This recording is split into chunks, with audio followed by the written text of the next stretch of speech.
Hi, my name is PatrickSwailes. I work for UW-Ames Field Services, and I am here to train you on the use of the Altiris deployment console, or at least installing programs with it.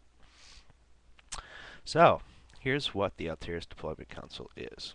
Altiris deployment console is a server-based program that will allow you to install programs, operating systems, settings to client computers in your network remotely. So, for instance, let's say I have 25 computers in our domain that need to be upgraded to Office 2010. Using Altiris, I can find that group of 25 computers, put jobs onto them, have them all install at once without me even being there, and without any interaction from the user. That's pretty swift. That saves me a trip between, well, here at Ames we support computers all over campus. It's a lot easier to just do this remotely than it is to drive all over campus trying to install them individually. So, now that you see one of the major benefits of Altiris, let me give you a quick overview on how to use it. Alright, so it's the way that we have Altiris implemented is relatively basic. So, using software installation should not be too difficult. It may be a little daunting at first, but hopefully this video will help you out a little bit. Alright, take a look at the image that I provided for you, and let me explain what it is. This is the Altiris deployment console. In the upper left-hand pane, you can see all the computers that are connected to Altiris in our domain.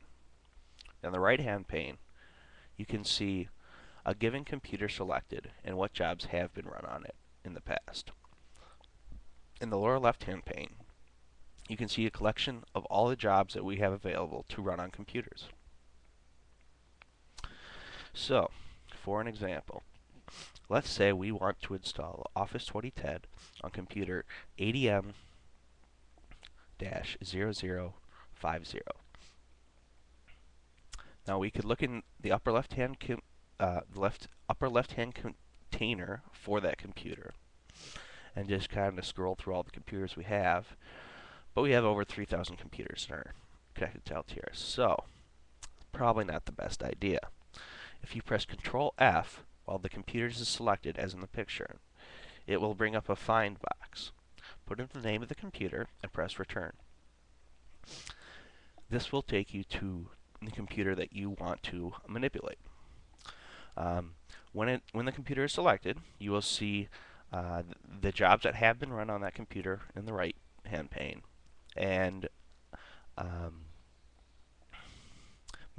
want to make sure that no one has already run Office 2010 on that, so that you're not redoing somebody else's work.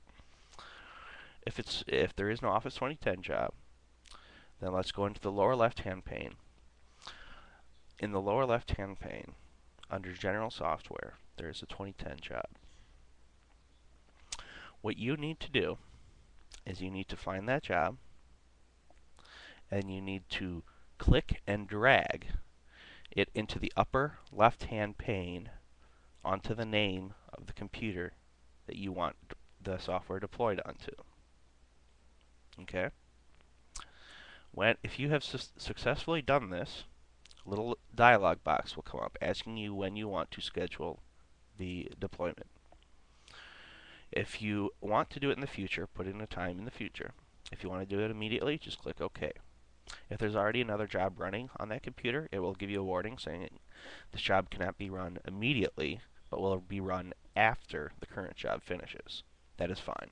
That should cause no problems.